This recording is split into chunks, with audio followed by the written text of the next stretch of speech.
Assalamualaikum warahmatullahi wabarakatuh, sahabat-sahabat muslim yang dirahmati Allah subhanahu wa ta'ala. Tidak diragukan lagi bahwa Zulkarnain adalah sosok yang begitu menakjubkan. Ketakjuban ini lantaran dia telah berkeliling dunia. Belahan timur dan barat dari bumi telah selesai dia jelajahi. Dan yang mengabadikan kisahnya adalah Al-Quran, kitab suci yang abadi. Betapa indah seorang manusia bernama Zulkarnain, seorang raja yang reformis, adil, dan tulus setia. Akan tetapi, apakah Zulkarnain adalah satu-satunya orang yang telah mengelilingi dunia dan menguasai setiap jengkal penjuru bumi? Tidak gampang menjawab pertanyaan ini. Pasalnya, perkara ini berkaitan dengan sejarah masa lalu. Tidak pernah diceritakan kepada kita dalam wujud informasi yang bisa dipertanggungjawabkan kebenarannya, bahwa ada raja selain dia yang telah berkeliling dan menguasai seantero dunia seperti yang pernah dia lakukan. Hanya saja ada beberapa catatan sejarah yang menjelaskan bahwa memang ada beberapa raja yang pernah memiliki kekuasaan sebesar itu. Yang aneh disebutkan bahwa banyak raja Yaman telah mencapai ujung dunia dan menaklukkan sebagian besar kerajaan yang pernah ada di berbagai belahan bumi. Akan tetapi sejarah mereka tidak valid. Ada pula sekian banyak dongeng yang notabene-nya tidak masuk akal. Adapun mengenai raja-raja selain Zulkarnain, Abu Ishaq As-Sabi'i meriwayatkan dari Amr bin Abdullah Al-Wadi'i. Ia berkata, "Aku mendengar Muawiyah berkata, Raja bumi ada 4, yakni Sulaiman bin Dawud, Zulkarnain, seorang raja dari Khulwan, dan seorang raja yang lain." Lalu ada yang bertanya, apakah yang keempat itu bernama Khidir? Dia menjawab, tidak. Imam Ibnu Ishaq berkata, seisi dunia hanya pernah dikuasai oleh 3 orang raja, yakni Namrud, Zulkarnain, dan Sulaiman. Dalam kitab Al-Madarik disebutkan bahwa Syaddad bin Ad juga merupakan raja dunia, dan dalam Anwarut Tanzil disebutkan bahwa dia seorang raja yang menguasai wilayah-wilayah yang sudah dihuni manusia. Dalam kitab Al-Jami'ul Ahkam Al-Quran disebutkan bahwa akan muncul raja dunia kelima dari umat ini karena Allah subhanahu wa ta'ala berfirman untuk dimenangkannya atas segala agama di dalam surat At-Taubah ayat 33. Imam Al-Qurtubi menafsirkan bahwa raja kelima ini adalah Imam Al-Mahdi. Lalu siapakah sebenarnya Raja Zulkarnain ini? Para sejarawan dan ulama berselisih sengit menyangkut siapa sebenarnya yang dimaksud dengan Zulkarnain. Sebagian merujuk sejarah Zulkarnain pada 300 tahun sebelum masa Rasulullah. Sebagian merujuk sejarahnya pada 2000 tahun atau lebih sebelum masa Nabi. Sebagian yang lain masih mamang. Adapun mengenai identitas Zulkarnain, sebagian besar pendapat yang disampaikan para ulama kita nyaris menyimpulkan 3 tokoh berikut, yakni Alexander Agung, As-Sa'ab Zulkarnain Raja Kekaisaran Himyar, dan orang soleh pada masa Nabi Ibrahim yang tidak diketahui identitasnya. Ada pula pendapat lain yang didukung oleh sebagian peneliti kontemporer. Menurut mereka, orang yang dimaksud dengan Zulkarnain adalah Quraisy Agung, pendiri Kekaisaran Persia kuno. Selain itu, ada pula pendapat individual yang mengatakan bahwa Zulkarnain ternyata bukanlah keempat orang di atas. Ada juga kalangan yang memasukkan nama-nama lain dan mereka memaksudkan salah satu dari 4 orang tersebut tetapi dengan perbedaan nasab. Bahkan ada juga kalangan yang memasukkan nama-nama baru yang sama sekali tidak ada kaitannya dengan nama-nama sebelumnya. Hadis yang diriwayatkan Imam Ibnu Marduweh dari Ibnu Abbas dan diriwayatkan Az-Zubair dalam kitab An-Nasab dari Ibrahim bin Al-Mungdir, dari Abdul Aziz bin Imran, dari Ibrahim bin Ismail bin Abu Habibah, dari Dawud bin Al-Husain, dari Ikrimah, dan dari Ibnu Abbas. Ia berkata, Zulkarnain adalah Abdullah bin Ad-Dhahak bin Ma'ad. Muhammad bin Ishaq berkata, telah bercerita kepadaku orang yang biasa menceritakan kisah-kisah bangsa Ajam alias non-Arab dalam pengetahuan yang mereka warisi turun-temurun bahwa Zulkarnain adalah seorang laki-laki dari Mesir. Namanya adalah Marzaban bin Marzabah dari Yunani. Dia adalah keturunan Yunan bin Yafis bin Nuh. Dan ada lagi yang mengatakan bahwa Zulkarnain bernama Ashak bin Salukas. Ada juga yang mengatakan bahwa nama dia adalah Fereidun bin Asfayan bin Jamshid, Raja Persia kelima Kekaisaran Fishdadiyah. Lalu terlepas dari perdebatan para ulama tentang siapakah Zulkarnain, mengapa dia bergelar Zulkarnain, yang berarti memiliki dua tanduk?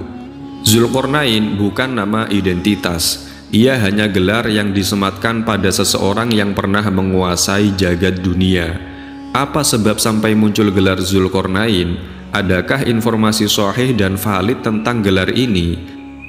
Ada beberapa alasan yang melatar belakangi kemunculan gelar Zulkarnain. Yang pertama adalah dia mengajak manusia untuk menaati Allah, lalu dia dipukul pada bagian tanduknya, yakni rambut kepala yang diikat sebelah kanan, dan mati. Lantas Allah menghidupkan kembali dan mengutusnya.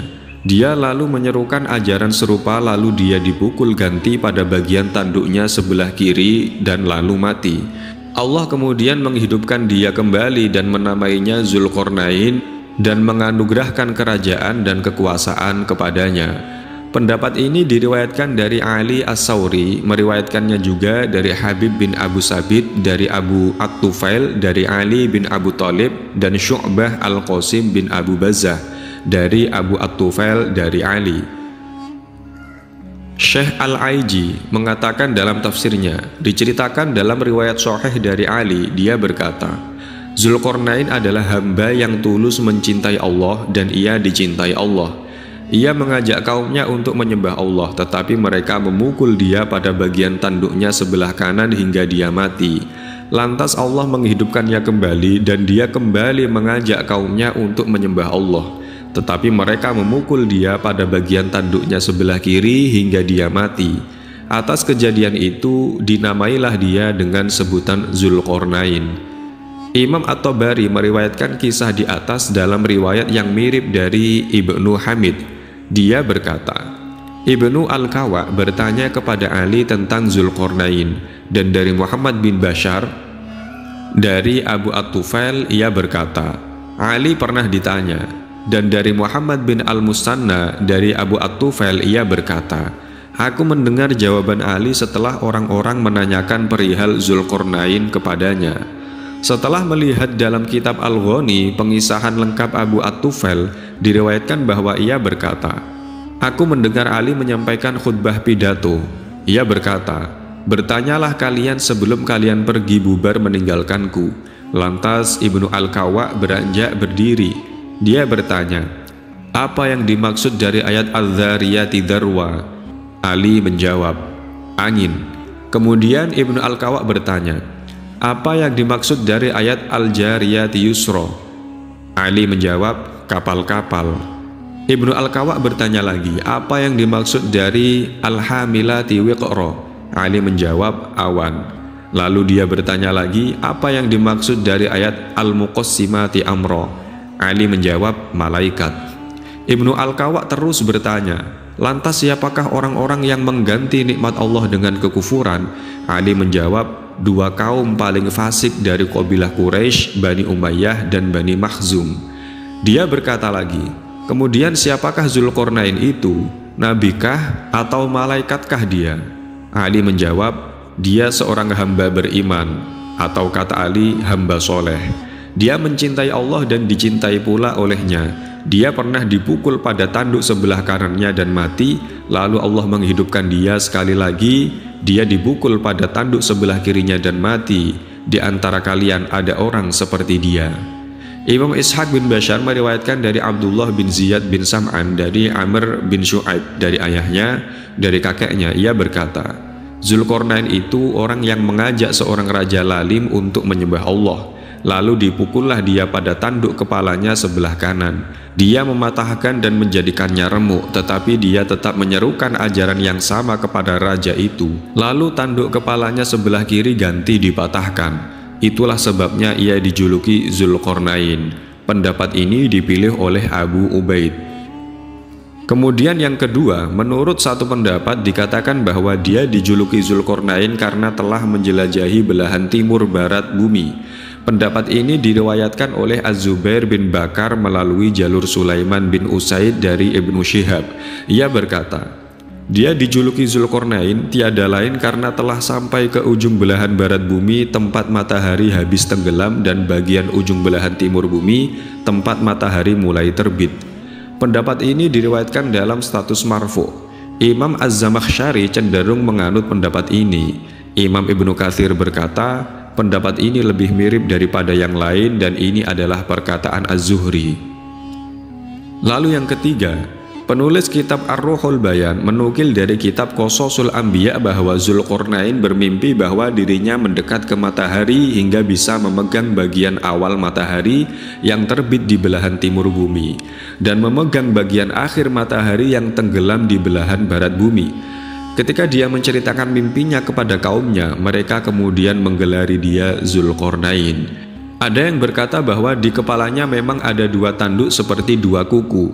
Dialah orang pertama yang memakai surban untuk menutupinya. Pendapat ini diriwayatkan dari Ubaid bin Ya'la.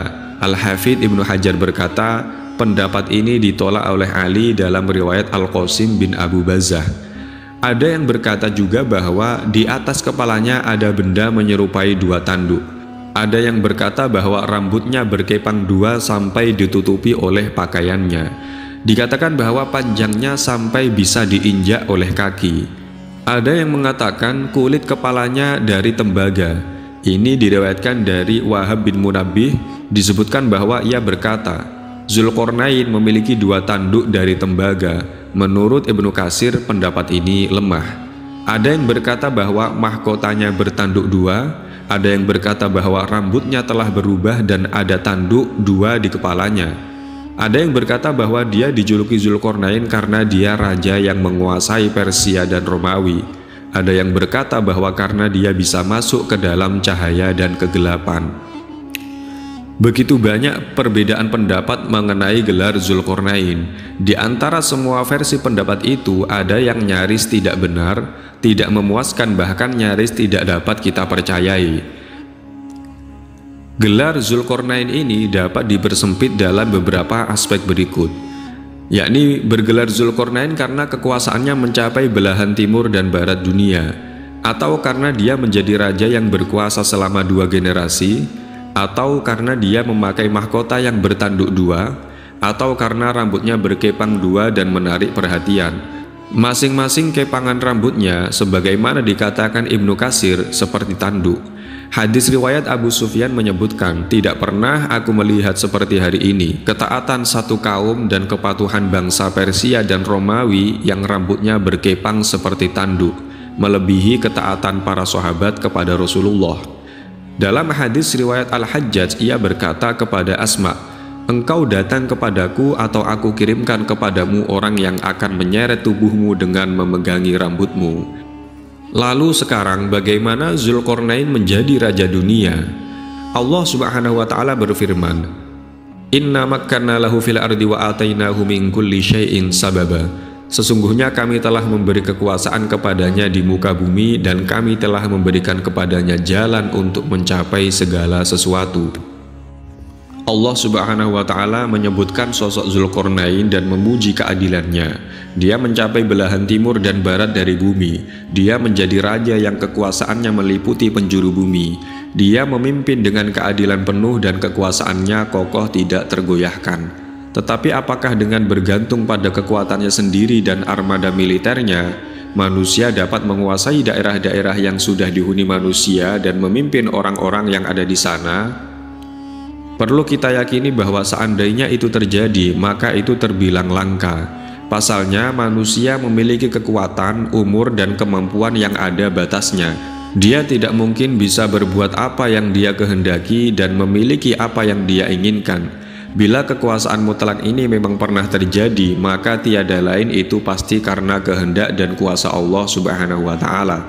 sebab dialah yang mengatur, merencanakan dan menjadikan hal-hal besar yang terhitung sebagai kejadian langka dan ajaib dalam sejarah manusia. Imam Al-Ghazali berkata, seorang hamba tidak memiliki kemampuan kecuali bila tuannya menjadikan dia berkuasa, sebagaimana Allah menceritakan penguasa terbesar bumi yang pernah ada, Zulqarnain, ketika dia berfirman, sesungguhnya kami telah memberi kekuasaan kepadanya di muka bumi. Semua kerajaan dan kekuasaannya tiada lain karena Allah menjadikan dia berkuasa di sebagian bumi. Bumi keseluruhan hanyalah kampung kecil bila dibandingkan dengan seisi jagat alam raya, dan semua kekuasaan yang dimenangkan manusia di atas bumi hanya sebutir debu dari kampung kecil itu. Kemudian sebutir debu kekuasaan itu pun termasuk karunia dan penguasaan yang Allah berikan.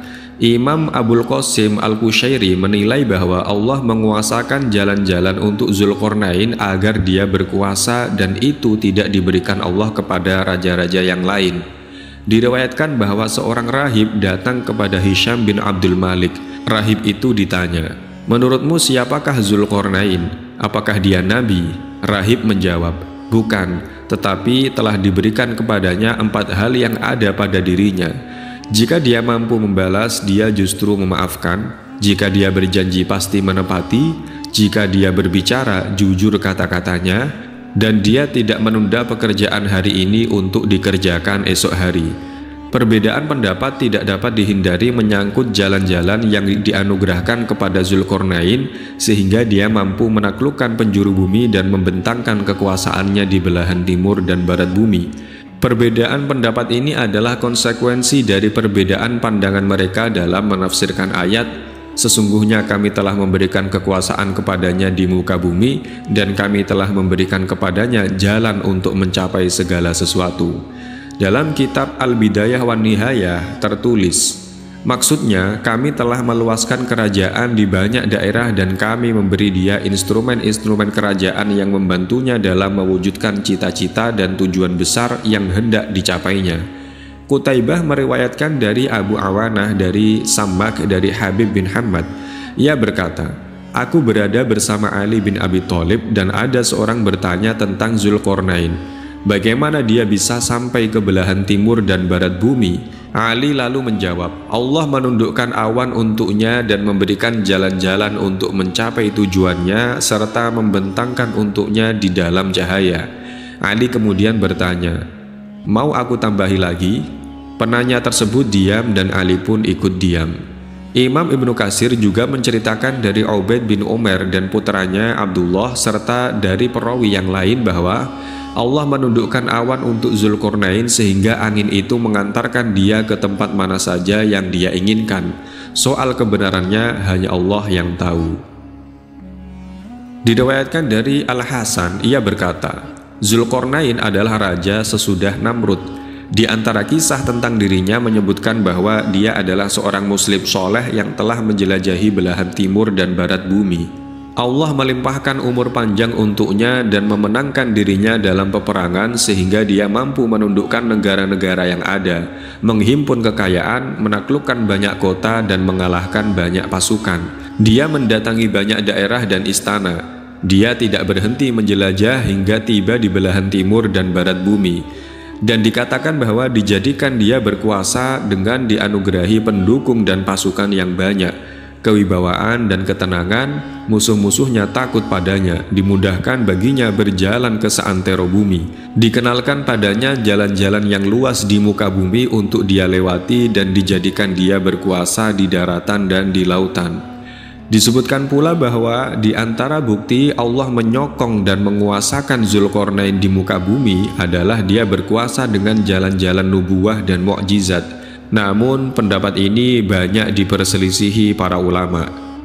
Syekh Abdurrahman bin Zaid bin Aslam dalam menafsirkan ayat dan kami telah memberikan kepadanya jalan untuk mencapai segala sesuatu, beliau mengatakan bahwa Allah memberikan pengetahuan kepadanya. Yang dimaksud dengan pengetahuan itu adalah pengetahuan tentang seluk-beluk bumi, posisi setiap daerah, tanda-tandanya serta jejak-jejak peninggalan yang ada di dalamnya, sebagaimana yang dikemukakan oleh Qatadah dan Mator Al-Warraq. Syekh Abdurrahman bin Zaid bin Aslam menafsirkan ayat di atas bahwa Allah menganugerahi Zulkarnain kecakapan berbicara dalam berbagai bahasa. Tidaklah dia memerangi satu kaum, melainkan dia telah berbicara kepada mereka dengan bahasa mereka sendiri. Yang sahih adalah Allah menganugerahi dia segala bentuk jalan dan cara yang mengantarkan dirinya meraih maksud dan tujuannya, baik di kerajaan maupun di luar kerajaan.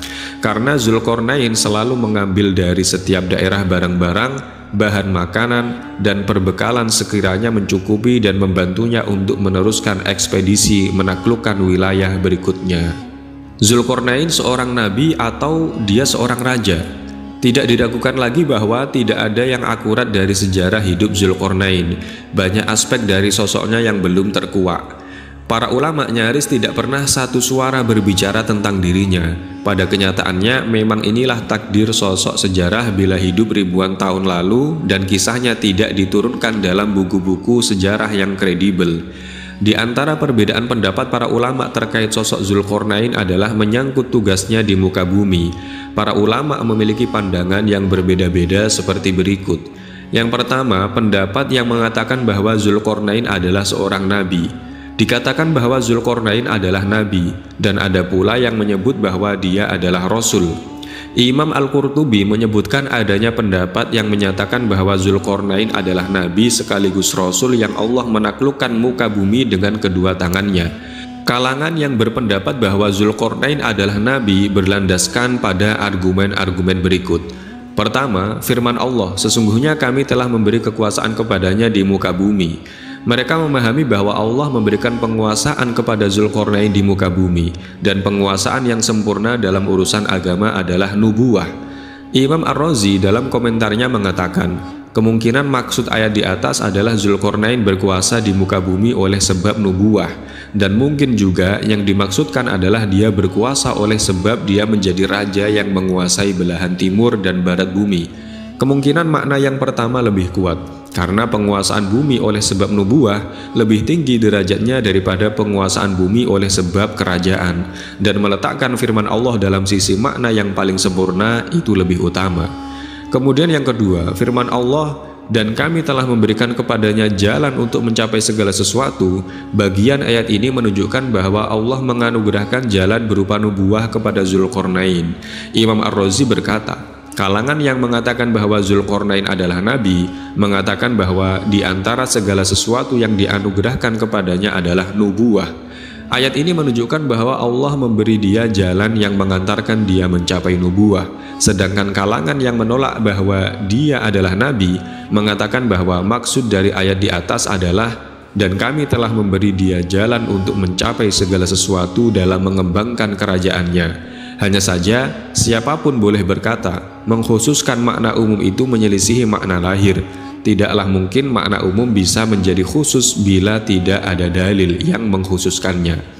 Yang ketiga, firman Allah, kami berkata, hai Zulkarnain, kamu boleh menyiksa atau boleh berbuat kebaikan terhadap mereka. Orang yang diajak bicara Allah sudah barang tentu adalah nabi. Lalu yang keempat, Zulkarnain diperintahkan berperang bersama mereka sebagaimana Rasulullah SAW bersabda, umirtu an uqatilan nasa hatta yaqulu la ilaha illallah kama fit ta'wilat. Aku diperintahkan untuk memerangi manusia sampai mereka mengucapkan tidak ada Tuhan yang berhak disembah kecuali Allah.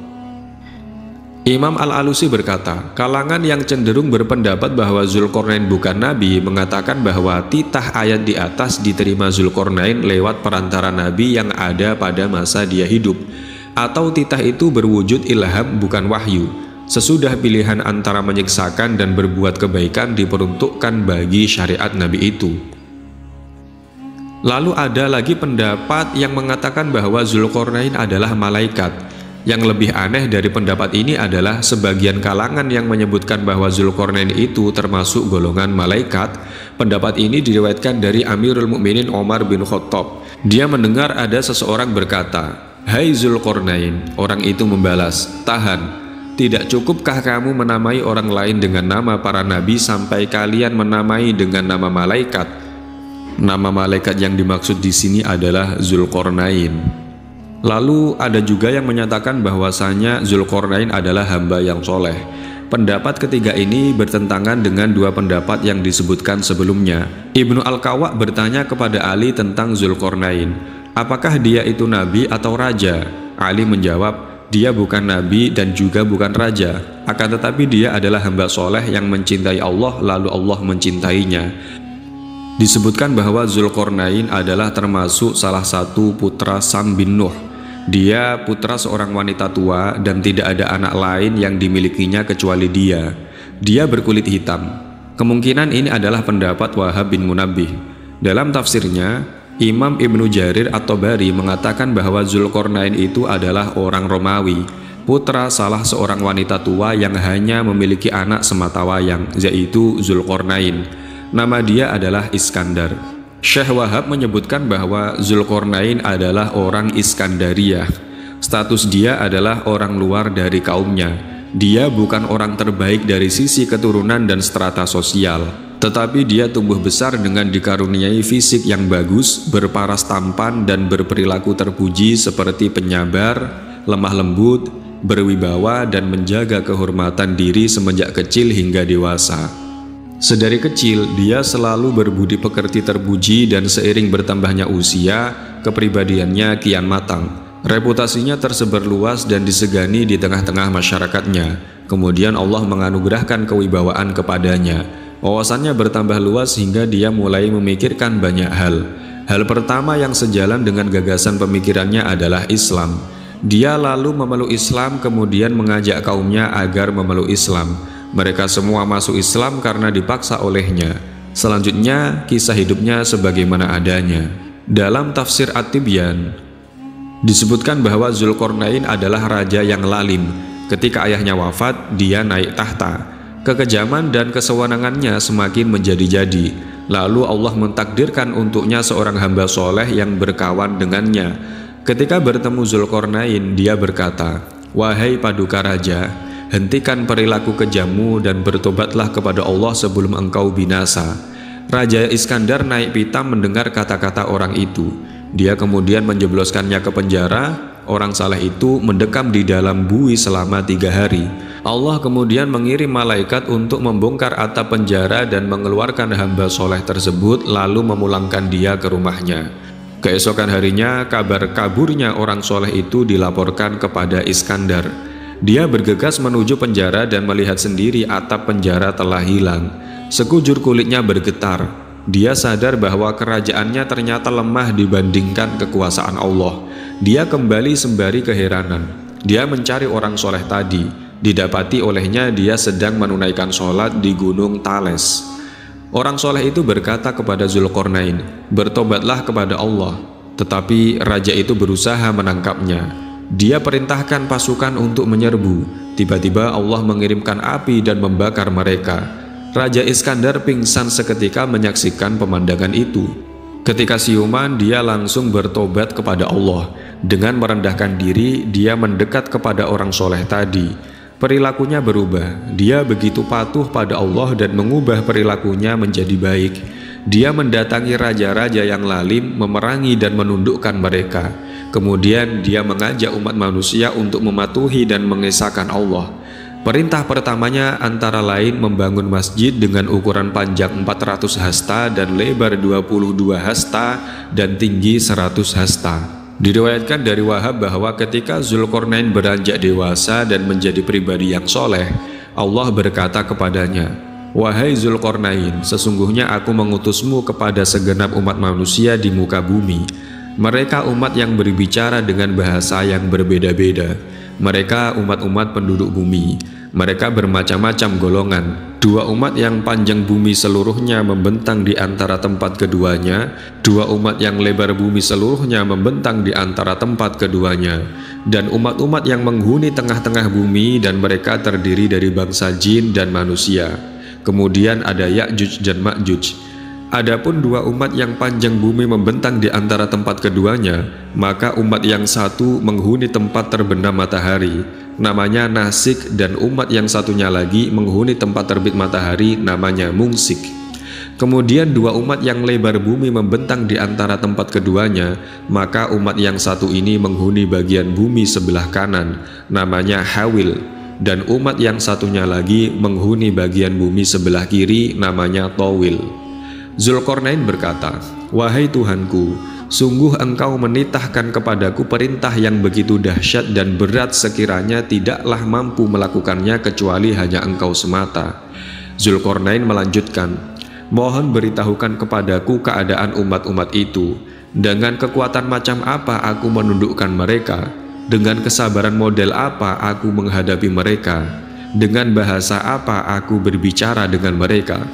Bagaimana mungkin aku memahami bahasa mereka sementara diriku ini tidak memiliki kemampuan untuk itu?" Tanpa menisbatkan kepada Wahab, As-Sa'labi menambahkan, "Dengan pendengaran apa aku mendengar perkataan mereka? Dengan penglihatan apa aku melihat mereka? Dengan argumentasi apa aku berdebat dengan mereka? Dengan nalar apa aku memahami mereka? Dengan hati dan hikmah apa aku mengatur urusan mereka? Dengan keadilan apa aku berbuat adil terhadap mereka? Dengan kesabaran apa aku menghadapi mereka? Dengan pemahaman apa aku menerangkan kepada mereka? Dengan pengetahuan apa aku menuntaskan urusan mereka?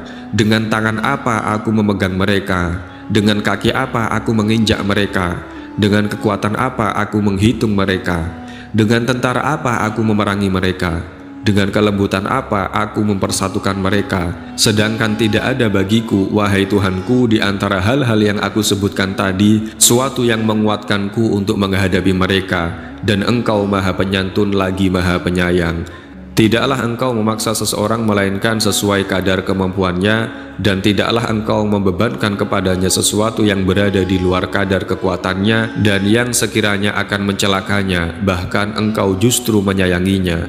Lalu Allah Subhanahu wa Ta'ala membalas, "Aku akan menguatkan kekuatanmu atas apa yang aku embankan kepadamu. Aku akan melapangkan pendengaran dan dadamu sehingga kamu mampu mendengar dan menyadari segala sesuatu. Aku akan meluaskan pemahamanmu sehingga kamu mampu memahami segala sesuatu. Aku akan melancarkan lidahmu sehingga kamu mampu mengucapkan segala sesuatu. Aku akan membuka penglihatanmu sehingga kamu mampu mencermati segala sesuatu. Aku akan menghinggakan kekuatanmu sehingga tidak ada satu urusan pun yang luput darimu. Aku akan menopang tegak berdirimu sehingga tidak ada yang akan menumbangkanmu. Aku akan menyokong sandaranmu sehingga tidak ada yang akan menggetarkanmu. Aku akan membulatkan tekad hatimu sehingga tidak ada yang akan menakutimu. Aku akan menguatkan genggaman tanganmu sehingga kamu mampu menggenggam segala sesuatu. Aku akan memperkokoh pijakan kakimu sehingga tidak ada yang akan menggelincirkanmu. Aku akan mengenakan kewibawaan pada dirimu sehingga tidak ada yang akan membuatmu takut. Aku akan menundukkan cahaya dan kegelapan dan menjadikan keduanya sebagai bagian dari bala tentaramu.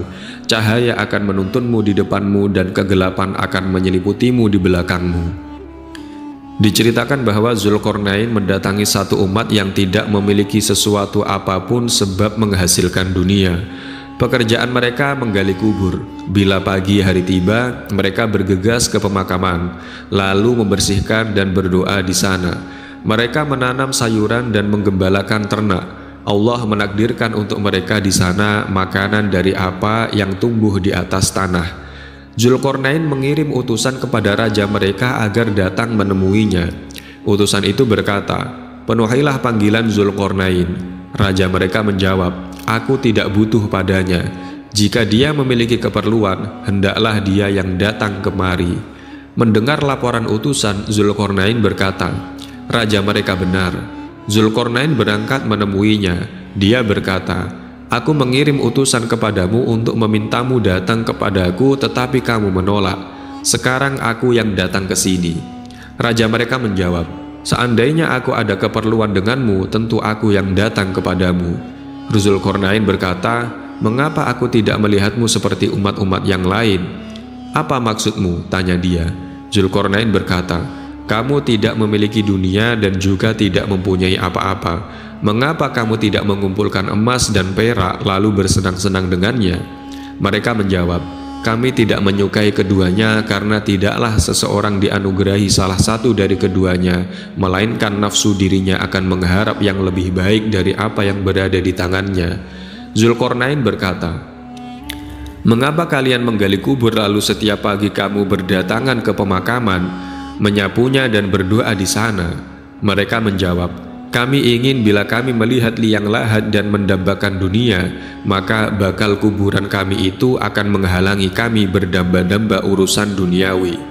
Zulkarnain menjawab, dan aku melihat kalian tidak memiliki makanan kecuali hanya sayur-sayuran. Mengapa kalian tidak memakan daging ternak dan dari binatang ternak itu? Kamu bisa mengangkutkan barang-barangmu di atasnya dan menungganginya. Mengapa kamu tidak memanfaatkan kenikmatan darinya? Mereka menjawab, kami tidak suka bila menjadikan perut kami kuburan bagi binatang ternak, dan menurut kami memakan sayur-sayuran yang tumbuh di atas bumi itu sudah cukup. Setiap manusia sudah cukup dapat bertahan hidup dengan memakan sedikit-sedikitnya makanan. Makanan apapun yang sudah melewati rongga tenggorokan sudah tidak dapat kita rasakan lagi, bahkan seenak bagaimanapun makanan itu.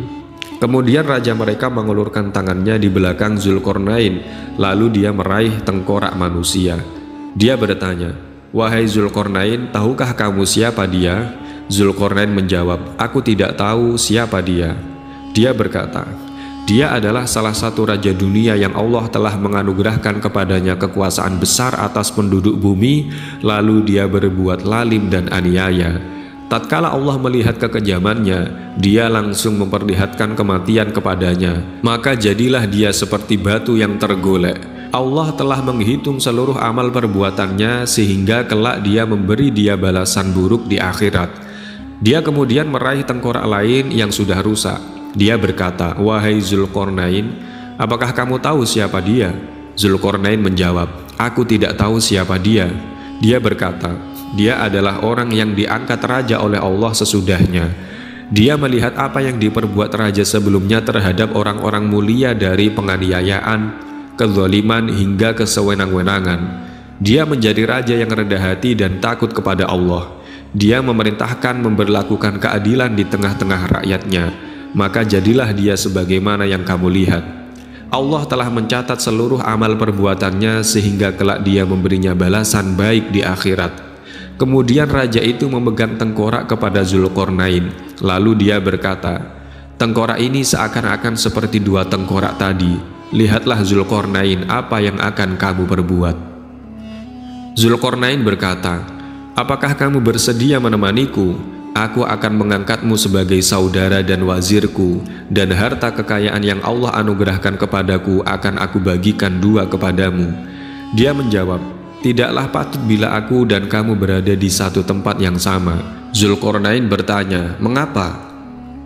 Dia menjawab, karena semua manusia adalah musuh bagimu, sedangkan bagiku mereka adalah teman. Zulkarnain bertanya, mengapa? Dia menjawab, mereka memusuhimu karena kamu memiliki kerajaan, harta kekayaan, dan dunia seisinya. Sedangkan aku merasa tidak ada seorang pun bakal memusuhiku karena aku menolak semua itu dan juga karena kebutuhanku tidak banyak. Lalu Zulkarnain pamit sembari terkagum-kagum padanya. Dia pulang dengan mengantongi banyak pelajaran darinya. Diceritakan bahwa Zulkarnain memasuki Pulau Al-Ibad. Dia dapati tanahnya tandus, hanya ada rerumputan dan rawa dangkal. Di sana dia menjumpai kaum yang kurus tubuhnya karena terbebani melakukan ibadah sampai mereka seperti arang saking hitamnya. Zulkarnain menghampiri mereka lalu mengucapkan salam, kemudian mereka membalas sapaan salam. Zulkarnain berkata, apa mata pencaharian kalian di negeri kalian ini? Mereka menjawab, rezeki makanan kami tiada lain hanyalah ikan di laut dan beberapa jenis rumput liar. Tidaklah kami minum melainkan dari air rawa ini. Zulkarnain kemudian berkata, maukah kalian bila aku memindahkan kalian ke tempat yang lebih subur dari tempat ini? Mereka balik bertanya, lantas apa yang kami perbuat di sana? Di pulau kami ini kami sudah memiliki apa yang mencukupi kami dari dunia seluruhnya, dan itu pun bakal membuat mereka berkecukupan seandainya mereka datang ke sini. Zulkarnain bertanya, apakah itu? Lalu mereka mengajak Zulkarnain mendatangi lembah yang memancarkan warna-warni permata dan yakut yang tidak pernah terbayangkan oleh manusia. Dari sana mereka mengajak keluar Zulkarnain menuju tanah lapang yang berisi banyak buah-buah beraneka macam rupa yang tidak pernah ditemukan di tempat-tempat lain. Mereka bertanya kepada Zulkarnain, apakah kamu akan mengajak kami ke tempat yang lebih berlimpah ruah daripada tempat ini? Zulkarnain menjawab, demi Allah, separuh tempat ini saja tidak ada. Lalu mereka berkata, kenikmatan berlimpah ini sudah nyata ada di hadapan kami, tetapi tidak sejengkal pun kami menolehkan pandangan kami ke arahnya. Kami lebih memilih rerumputan daripada buah-buahan beraneka rupa ini. Beberapa pengawal Zulkarnain mencoba mengambil intan permata yang ada di sana, tetapi dilarang olehnya. Dia lalu berpamitan pada mereka dan pergi menuju kendaraannya dengan penuh kekaguman. Diceritakan pula bahwa pernah dilaporkan kepadanya keberadaan sebuah pulau di Samudra Atlantik yang dihuni oleh kaum bijak bestari. Dia langsung bergegas berangkat menuju ke pulau itu. Di sana dia melihat kaum yang berpakaian dari dedaunan dan menghuni gua. Mereka hidup dengan tenang dan damai. Zulkarnain melontarkan beberapa pertanyaan tentang hikmah. Setiap yang ditanyakan dijawab tuntas oleh mereka. Kemudian Zulkarnain berkata, "Mintalah kalian kepadaku apa saja yang kalian senangi." Mereka menjawab, "Aku meminta keabadian." Zulkarnain berkata, "Bagaimana mungkin aku dapat mengabulkan permintaan kalian, sedangkan aku sendiri tidak mampu menambahkan satu nafas dari jatah nafas yang telah ditakdirkan untukku?" Mereka lalu berkata, "Kalau begitu, beritahu kami akhir kehidupan kami." Zulkarnain berkata, "Aku sendiri tidak dapat mengetahui akhir hidupku. Bagaimana aku mengetahui akhir kehidupan orang lain?" Mereka kemudian berkata, "Kalau begitu, beri kami sesuatu yang selalu berada bersama kami selama kami masih hidup." Zulkarnain berkata, "Aku saja tidak mampu mendatangkan yang seperti itu untuk diriku sendiri. Bagaimana aku bisa melakukannya untuk orang lain?" Mereka lantas berkata, "Kalau begitu, biarkan kami memintakan semua itu kepada Zat yang mampu mewujudkannya." Banyak orang di antara mereka memandangi pasukan Raja Iskandar. Di tepi pantai ada seorang pandai besi tidak mengangkat pandangannya ke arahnya dan ke arah pasukannya. Sang raja heran. Dia datang menghampirinya lalu bertanya, "Apa yang menghalangimu berdiri hormat kepadaku dan melihat armada pasukanku?" Pandai besi itu berkata, "Aku tidak kagum pada kerajaanmu sampai-sampai aku harus melihatnya." Raja bertanya, "Mengapa?" Dia berkata, "Sebelum engkau, aku pernah menjumpai seorang raja. Kerajaanmu tidak lebih luas daripada kerajaannya, dan aku punya tetangga orang miskin yang tidak punya apa-apa. Baik raja maupun orang miskin tersebut meninggal pada hari yang sama. Kami menguburnya di liang lahat yang sama. Aku membersihkan kubur mereka berdua, hingga kain kafan mereka musnah dan tertinggal tulang belulang mereka saja. Kemudian tulang belulang itu bercampur. Aku berusaha mengenali mana raja dan mana tetangga miskinku, tetapi tidak berhasil. Sejak saat itu, setiap raja aku pandang biasa-biasa saja." Raja Iskandar berkata, "Apakah pekerjaanmu mencukupi kebutuhan hidupmu?" Dia menjawab, "Dengan mengolah besi aku mendapatkan 3 dirham setiap hari. 1 dirham aku belanjakan, 1 dirham aku bayarkan, dan 1 dirham lagi aku pinjamkan. 1 dirham yang aku belanjakan itu adalah untuk biaya hidupku dan keluargaku. 1 dirham yang aku bayarkan itu untuk melunasi sewa rumah dan tempat kerjaku. Dan 1 dirham yang aku pinjamkan itu untuk menafkahi anakku supaya dia menafkahiku ketika aku tua nanti." Sang raja bertanya, "Mengapa kamu tidak menafkahi teman-temanmu?" Dia menjawab, "Mereka tidak membutuhkannya dan aku pun tidak membutuhkannya. Yang butuh seperti itu tidak lain adalah orang yang tidak mampu berbuat adil pada dirinya. Orang yang sudah bisa berlaku adil pada dirinya niscaya tidak membutuhkan apa-apa." Raja Iskandar Zulkarnain itu kagum melihat kebijaksanaan mereka. Dia pun kemudian pamit pulang. Di dalam tafsir An-Nasafi disebutkan bahwa Rasulullah SAW menyampaikan sebab perjalanan Zulkarnain mencari Ainul Hayat. Beliau bersabda, "Pada mulanya Zulkarnain menemukan di kitab-kitab bahwa salah seorang putra Sam pernah minum dari Ainul Hayat, ia lalu hidup abadi hingga hari kiamat. Dia pun mulai mencari keberadaannya. Dia pergi ditemani Khidir, wazir sekaligus saudara sepupunya dari ibu. Khidir berhasil menemukan keberadaan mata air kehidupan itu lalu meminumnya, sementara Zulkarnain tidak berhasil." Imam Al-Maqdisi berkata, di dalam kitab Abu Hudzaifah terdapat riwayat dari Al-Hasan bahwa Zulkarnain menemukan dalam kitab-kitab terdahulu bahwa salah satu putra Sam bin Nuh telah meminum dari mata air kehidupan yang berasal dari surga. Bila meminumnya, dia akan dikaruniai keabadian hingga hari kiamat. Dia kemudian berangkat mencari mata air itu. Khidir berhasil menemukan keberadaannya. Dia meminum air itu dan berwudu darinya. Dia kemudian menceritakannya kepada Zulkarnain. "Aku yang mencari tetapi kamu yang mendapatkannya," kata Zulkarnain. Dan dia juga berkata, "Itulah yang membuat dia mampu berkeliling menjelajahi bumi." Di dalam kitab Al-Futuhat Al-Ilahiyah disebutkan bahwa di tengah penelusurannya di sepanjang perjalanan, Zulkarnain masuk ke dalam bumi yang gelap, lalu Khidir berhasil menemukan mata air itu. Dia mandi dan meminum airnya.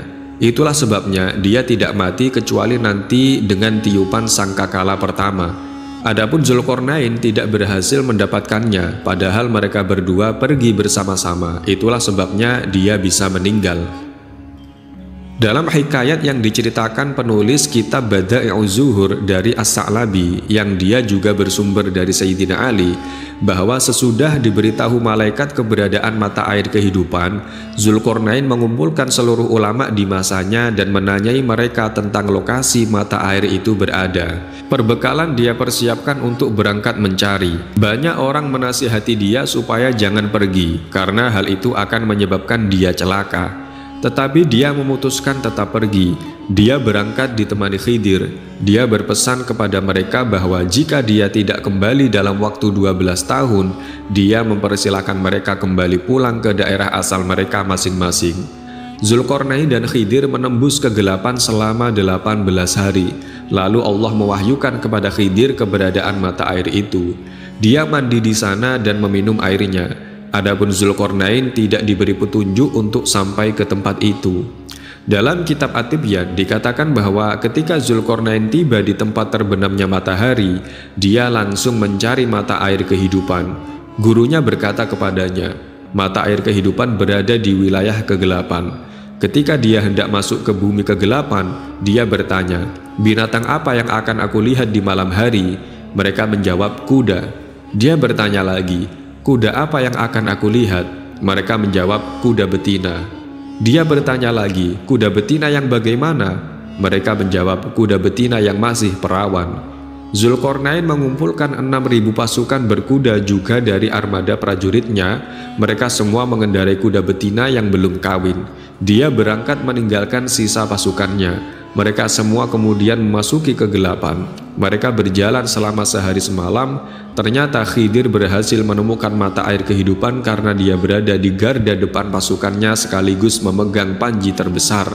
Dia lalu meminum airnya dan mandi di sana. Adapun Zulkarnain salah jalur dan gagal mencapai tujuan.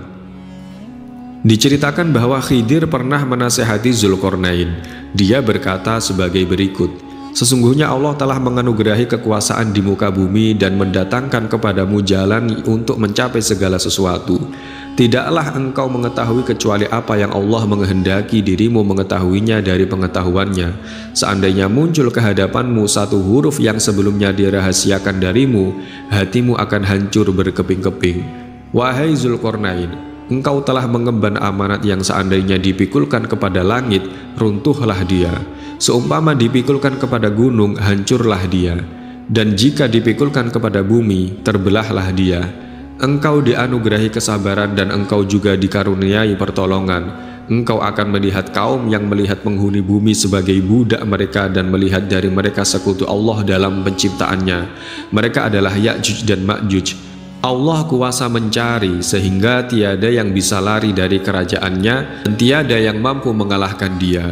Hukuman itu sesudah memegang kekuatan. Menahan itu dilakukan sebelum mengulurkan, dan marah harus diletakkan di bawah keridhoan.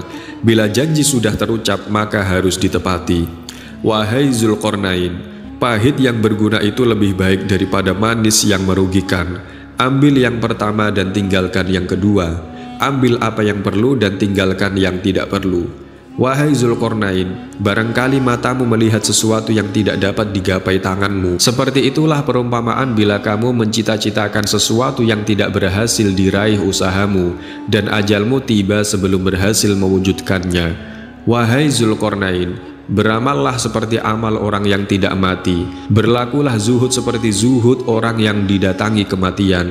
Bersikaplah qanaah dari penghidupanmu dengan makanan yang sekedar menopang kebutuhan asasimu. Wahai Zulkarnain, jadikan dirimu sebagai tanganmu di dunia dan matamu di akhirat. Berjalanlah seperti langkah orang yang tidak gampang lalai. Jangan tergesa-gesa dan jangan pula menunda-nunda, karena di dalam kelalaian tersimpan kebinasaan dan di dalam tergesa-gesa terdapat penyesalan. Kerugian datang dari penundaan. Tempatkan dirimu di antara keduanya. Berjalanlah di atas titian hidayah, karena di dalamnya terdapat kebenaran. Kebenaran adalah petunjuk, maka carilah petunjuk, niscaya engkau akan selamat. Kekayaan itu melenakan dan mencelakakan, sedangkan kesabaran menyadarkan orang yang tersesat dan lalai. Wahai Zulkarnain, barang siapa melihat dunia dengan mata yang sakit, maka dunia akan melihatnya dengan mata yang sehat. Dia akan diperlihatkan jalan keselamatan dan akan digantikan dengan kesungguhan yang belum pernah ada. Barang siapa melihat dunia dengan mata yang sehat, dia akan dibuat rindu dengan angan-angan dusta. Peruntukannya adalah dikhianati dunia dan hanya menambahkan penyesalan. Wahai Zulkarnain, orang yang hidup itu berdusta dan orang yang mati itu jujur. Orang yang mencari kedamaian pada kehidupan dunia sebenarnya sedang tertipu. Orang mati di kediaman orang-orang mati, didahulukan pengetahuannya dan ditangguhkan ajalnya, maka dialah orang hidup yang tidak mati. Wahai Zulkarnain, manusia adalah budak dunia. Barang siapa menasihati dirinya sendiri, berarti dia sedang memerdekakannya. Barang siapa menceburkan diri, makin lama dia diperbudak. Ketenangan jiwa ada pada qanaah, dan yang membuat jiwa tersiksa adalah dengki. Adapun penghias jiwa adalah iffah. Wahai Zulkarnain, terimalah apa saja yang telah kamu perbuat dengan teguh tanpa ragu. Jadikan kesabaran sebagai pelindungmu dan kebenaran sebagai syiarmu. Jadikan ketakutanmu kepada Allah sebagai perisai yang menjaga amalmu dan menyelamatkanmu dari kematian yang menakutkan. Ambil dengan tanganmu pedang Allah, karena tidak ada yang mampu menghalangi dan mencegah pertolongannya. Cukuplah kamu menjadi orang yang Allah menjadi penolong baginya. Diceritakan lagi bahwa Zulkarnain bertemu seorang raja. Dia berkata, "Ajarkanlah kepadaku ilmu yang akan menambah keimanan dan keyakinanku." Raja itu berpesan, "Jangan marah, karena setan lebih mampu mengendalikan anak Adam ketika dia sedang marah." Menolak amarah dengan meredamnya dan menenangkannya dengan bersikap pelan-pelan dan waspada. Dia melanjutkan, "Jagalah diri dari setiap tergesa-gesa, karena jika dia tergesa-gesa, engkau akan menyalahkan bagian nasibmu. Jadilah orang yang mudah dan lembut kepada orang yang dekat dan orang-orang yang jauh.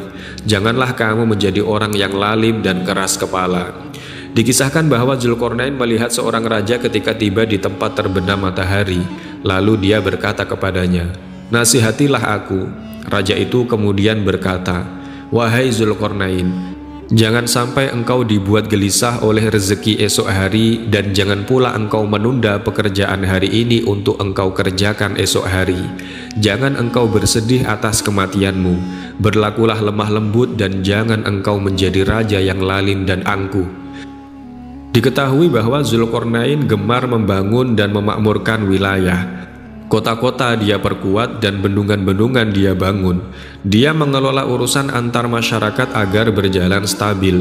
Dia menginginkan kebaikan dan kebahagiaan untuk mereka. Dia bekerja bersama mereka untuk mengangkat harkat martabat mereka dari aspek kebudayaan dan peradaban. Dia hidup berbaur bersama mereka dengan penuh kedamaian. Disebutkan bahwa Zulkarnain, raja yang membangun Hamadan, Dabusiyah, Shirok, menara batu di Balbik, Sarnabit di India, dan kota-kota yang lainnya. Ahmad At-Tini ketika menceritakan kota Samarkand berkata, orang-orang beranggapan bahwa Zulkarnain ketika menjelajahi bumi dan tiba di tanah Samarkand datang ditemani orang yang sedang sakit berat dan para tabib bergantian memeriksanya. Sesampainya di tanah ini dan singgah di sana, orang-orang meminta Zulkarnain untuk menetap di sana. Orang-orang berkata, "Pasien ini sakitnya mereda hari ini. Kami tidak tahu alasannya selain bahwa udara di tanah ini bersih dan segar. Mudah-mudahan dia sembuh bila engkau berkenan menetap di sini." Zulkarnain memutuskan untuk tinggal di Samarkand. Dia memerintahkan para raja dan panglima yang menyertainya agar masing-masing membangun tempat tinggalnya masing-masing dan membuat aliran sungai. Mereka semua langsung mengerjakan perintahnya. Jumlah mereka ada 12.000 orang. Mereka membangun 12.000 rumah dan menggali 12.000 aliran sungai. Sebagian ahli kitab mengatakan bahwa Zulkarnain menghabiskan 1.600 tahun berkeliling dunia dan mengajak penduduk bumi untuk menyembah Allah, Tuhan Maha Esa yang tidak ada sekutu baginya. Mereka mengatakan bahwa dia meninggal dalam usia 3.000 tahun. Dalam kitab At-Tibyan disebutkan bahwa waktu yang dihabiskan Zulkarnain mengelilingi dunia adalah 500 tahun. Kebanyakan kitab sejarah mengatakan bahwa Zulkarnain merajai bumi dan membagi wilayah di antara ketiga putranya, Iraj, Salam, dan Tur. Dia memberikan Irak, India, Hijaz kepada Iraj dan mendaulatkannya sebagai pemilik mahkota. Dia memberikan Romawi, Mesir, dan Maghrib kepada Salam. Kemudian dia memberikan Cina, Turki, dan Masyrik kepada Tur. Dia menyusunkan undang-undang bagi masing-masing putranya untuk mengelola pemerintahan. Ishaq bin Bashar menceritakan dari Abdullah bin Ziyad dari sebagian ahli kitab wasiat Zulkarnain dan nasihat kepada ibunya yang penuh dengan nilai-nilai hikmah dan hal-hal bermanfaat. Diriwayatkan dari Ka'ab al-Ahbar, dia berkata kepada Muawiyah, sesungguhnya ketika Zulkarnain didatangi kematian, dia berpesan kepada ibunya bila nanti dia meninggal agar membuatkan banyak makanan, mengumpulkan seluruh wanita seisi kota, kemudian menghidangkan makanan di hadapan mereka. Sesudah itu dia mempersilahkan mereka semua menyantap makanan kecuali wanita yang ditinggal mati putranya. Dia tidak boleh memakan sedikit pun makanan itu. Ketika sang ibu melaksanakan pesan putranya, ternyata tidak ada satupun wanita yang meletakkan tangannya di atas makanan yang dihidangkan di depannya. Sang ibu heran dan berkata, "Subhanallah, apakah kalian semua ditinggal mati putra kalian?" Mereka menjawab, "Ya, demi Allah kami semua kehilangan putra kami." Ternyata diketahui bahwa pesan Zulkarnain ini bertujuan untuk melipur duka ibunya ditinggal pergi olehnya.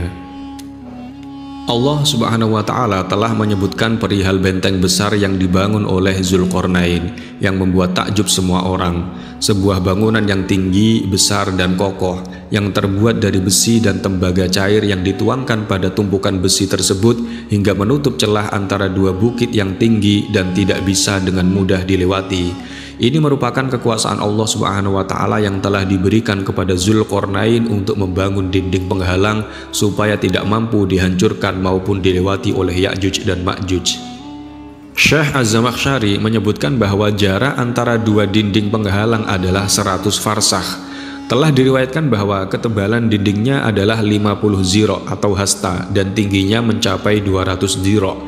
Dengan jarak 1 farsah sama dengan perjalanan 1,5 jam. Jadi jarak semuanya adalah 150 jam atau setara dengan perjalanan 12,5 hari. Pengarang kitab Nukhbatud Dahr menukil sebagian karakteristik benteng penghalang dari Ahmad bin Sahal al-Balkhi. Lalu ia menyebutkan bahwa Zulkarnain menjadikan penjaga dan beberapa patung yang terbuat dari besi dan tembaga yang ada di atas benteng dan bisa mengeluarkan seperti suara sapi yang terdengar dari kejauhan.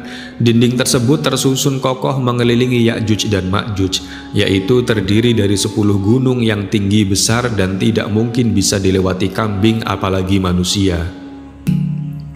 Allah Subhanahu wa Ta'ala telah menyebutkan bahwa pada saat Zulkarnain telah menjelajah kawasan timur sampai ke barat, ia melanjutkan perjalanannya hingga sampai kawasan di antara dua buah gunung tempat keluarnya Ya'juj dan Ma'juj. Di sini ia diminta oleh suatu kaum yang tidak bisa dimengerti bahasanya agar dibuatkan dinding penghalang antara mereka dengan Ya'juj dan Ma'juj. Permintaan ini dikarenakan Ya'juj dan Ma'juj merupakan pembuat kerusakan di muka bumi dan tidak diragukan lagi seandainya mereka menguasai suatu daerah maka mereka akan berbuat kerusakan. Al-Kalabi berkata, kerusakan yang diperbuat oleh Ya'juj dan Ma'juj yaitu mereka akan keluar ke suatu kaum pada musim semi, lalu mereka akan merampas semua hasil bumi, baik yang masih hijau maupun yang sudah mengering, untuk dibawa ke daerahnya dan tidak menyisakan sedikit pun. Mereka telah berbuat melebihi batas, akan menyiksa siapapun yang mereka jumpai dan membunuhnya. Kaum tersebut menawarkan bayaran kepada Zulkarnain jika bersedia membangunkan sebuah benteng penghalang dan mereka bisa terlepas dari penderitaan yang disebabkan oleh Ya'juj dan Ma'juj. Namun Zulkarnain adalah seorang raja soleh yang menegakkan keadilan dan membantu kemaslahatan manusia. Ia menolak menerima bayaran tersebut dan ia berkata, "Apa yang telah dikuasai oleh Tuhanku kepadaku terhadapnya adalah lebih baik, yakni kekuasaan harta serta pengikut yang telah diberikan oleh Tuhanku adalah lebih utama dari pembayaran yang hendak kalian berikan." Ya'juj dan Ma'juj tidak memiliki akses untuk bisa keluar dari daerahnya kecuali jika benteng ini terbuka, karena tempat tinggal mereka berada di balik dua gunung ini dan sangat luas hingga sampai ke Laut Mati. Dua gunung ini berbatasan dengan Turki.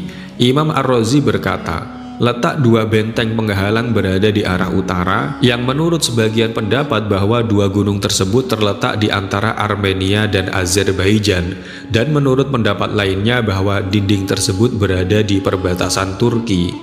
Imam Ibnu Hazm Az-Zahiri berkata dalam sanggahannya terhadap tuduhan Yahudi yang mengatakan bahwa tempat tinggal Ya'juj dan Ma'juj berada di daerah di mana Adam alaihissalam diturunkan dari surga.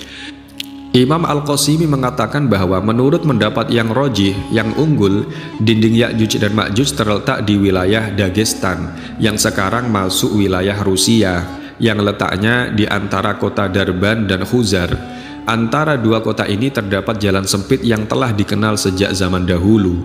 Umat-umat terdahulu menyebutnya dengan dinding penghalang atau pintu besi, yakni bekas dinding penghalang kuno yang terbuat dari besi yang berada di antara dua gunung di kawasan pegunungan Kaukasus, dan orang Arab menyebutnya dengan Gunung Qof yang diyakini sebagai batas ujung bumi. Dan kawasan di belakang gunung tersebut dihuni oleh dua kabilah, yakni Ya'juj dan Ma'juj.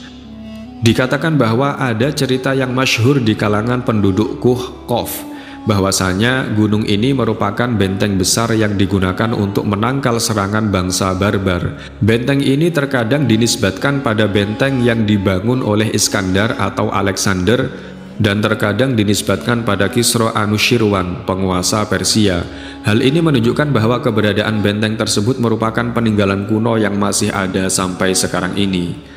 Sayyid Qutb berkata, benteng penghalang ini ditemukan di jalur perlintasan dari kota Tirmiz dan dikenal dengan sebutan pintu besi. Pada awal abad ke-15 Masehi, ilmuwan Spanyol yang bernama Schildberger melewati benteng ini dan ia mencatatnya dalam bukunya. Begitu pula sejarawan Spanyol yang bernama Clavigo. Ia telah menyebutkan perihal ini dalam perjalanannya pada tahun 1403, dan ia mengatakan bahwa benteng penghalang kota merupakan pintu besi di jalur antara Samarkand dan India, dan disinyalir benteng tersebut merupakan benteng yang dibangun oleh Zulkarnain. Dalam Al-Quran tidak disebutkan bahwa dinding tersebut akan tetap kokoh berdiri hingga hari kiamat. Adapun firman Allah Subhanahu wa Ta'ala, "Ini dinding adalah rahmat dari Tuhanku, maka apabila sudah datang janji Tuhanku, Dia akan menjadikannya hancur luluh." Maknanya adalah bahwa dinding ini merupakan rahmat dari Allah Subhanahu wa Ta'ala kepada umat-umat di kawasan itu agar terhindar dari serangan Ya'juj dan Ma'juj. Akan tetapi yang harus difahami adalah bahwa keras dan kokohnya dinding ini tidak mungkin menentang kehendak Allah yang Maha Kuat dan Maha Kuasa.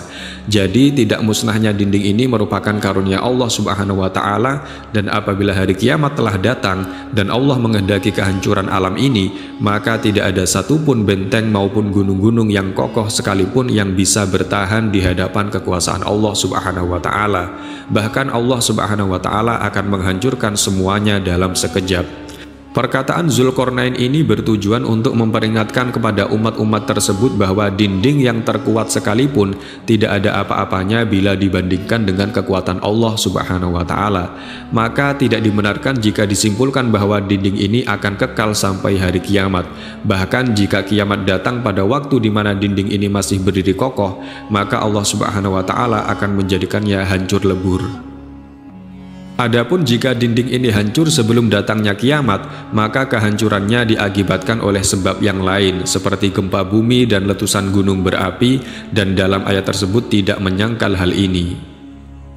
Tatkala Zulkarnain menyadari hakikat ini, ia berkata, maka apabila sudah datang janji Tuhanku, dia akan menjadikannya hancur luluh, yakni dia hancurkan rata dengan tanah. Dan perkataan ini menjelaskan keagungan kekuasaan Allah setelah adanya penjelasan tentang luasnya rahmatnya dalam firman-Nya, dan janji Tuhanku itu adalah benar, yakni tetap dan tidak ada kemustahilan baginya.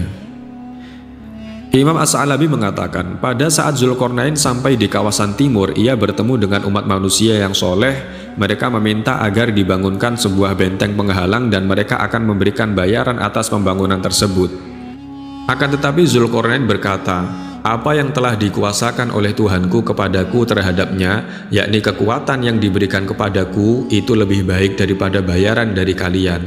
Maka tolonglah aku dengan kekuatan manusia dan alat-alat agar aku membuatkan dinding antara kalian dan mereka, sebagai penghalang seperti dinding. Mereka berkata, apa kekuatan itu? Zulkarnain menjawab, tenaga untuk membangun dan peralatan. Mereka berkata, dan peralatan apa itu? Zulkarnain menjawab, berilah aku potongan-potongan besi dan tembaga. Mereka berkata, dari mana kami mendapatkan besi dan tembaga untuk bisa memenuhi proyek ini? Zulkarnain berkata, aku akan menunjukkan tambangnya kepada kalian. Mereka berkata, dengan apa kami bisa memotong besi dan tembaga itu? Lalu Zulkarnain mengeluarkan logam lain yang dikenal dengan sebutan as-sahun, yaitu logam paling keras dan kuat berwarna putih yang diciptakan Allah, yang digunakan oleh Nabi Sulaiman untuk memotong bebatuan dan permata untuk tiang-tiang Baitul Maqdis. Kemudian ia mengukur area di antara dua gunung dan menyalakan api di atas tumpukan besi dan tembaga untuk dicairkan dan menjadikannya layaknya bebatuan raksasa. Kemudian ia menuangkan tembaga cair ke atas tumpukan besi hingga jadilah benteng tersebut. Sebagaimana yang disebutkan oleh para ilmuwan bahwa jarak antara dua gunung tersebut adalah 100 farsakh. Awal pengerjaan dinding ini, pondasi digali sampai titik sumber air dengan lebar mencapai 50 farsakh, dan di atas dua gunung diletakkan beberapa kayu bakar. Lalu disusunlah balok-balok besi. Tiap tumpukan balok besi diletakkan kayu bakar, dan begitu seterusnya hingga sama rata dengan kedua puncak gunung. Kemudian bagian yang paling atas diletakkan tembaga.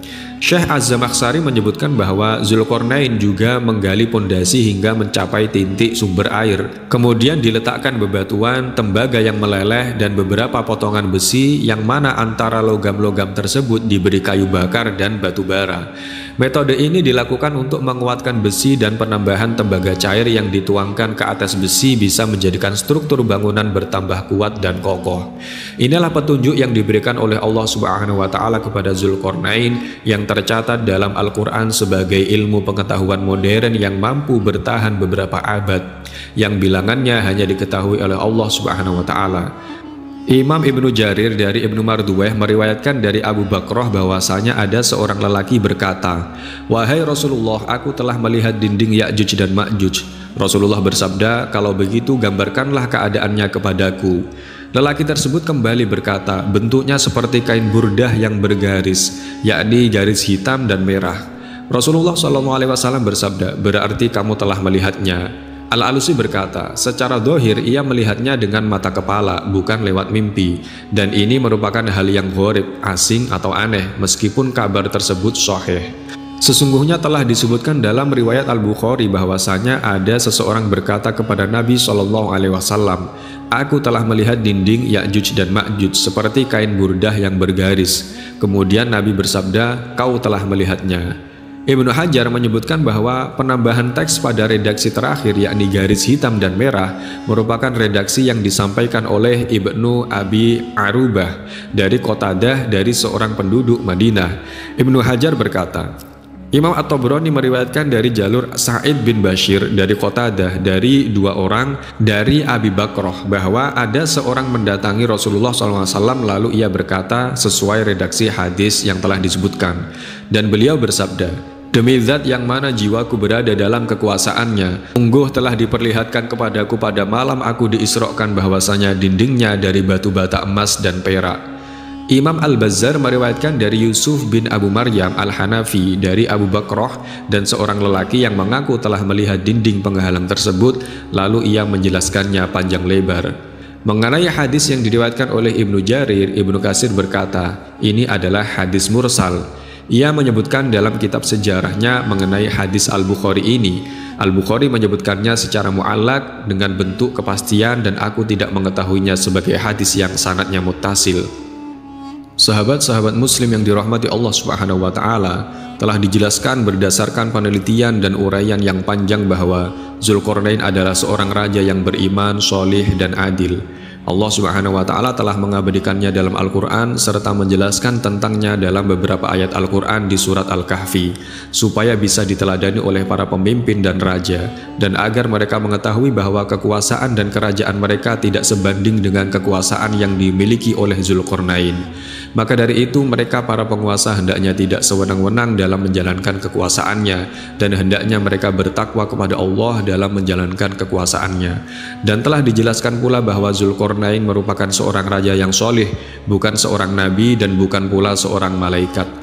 Telah dijelaskan berdasarkan penelitian mengenai identitas dari tokoh yakni Iskandar, As-Sa'ab dan Quraisy bahwasanya Zulkarnain bukanlah dari ketiganya, walaupun masing-masing pendapat disertai dengan bukti-bukti dari ulama dan sejarawan. Sesungguhnya berbagai kabar dan realitas sejarah telah memberikan banyak penjelasan ketika diperhatikan secara menyeluruh, bukan sepotong-sepotong saja.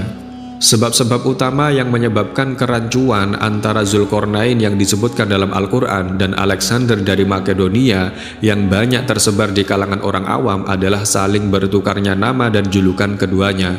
Jadi menyebut Zulkarnain yang disebutkan dalam Al-Quran sebagai Alexander dan menyebut Alexander dari Makedonia sebagai Zulkarnain. Alhamdulillahirrabbilalamin, demikianlah pembahasan kali ini. Semoga bermanfaat. Apabila banyak kesalahan mohon maaf yang sebesar-besarnya. Al-haqqu min rabbika falatakunanna minal mumtarin. Wassalamualaikum warahmatullahi wabarakatuh.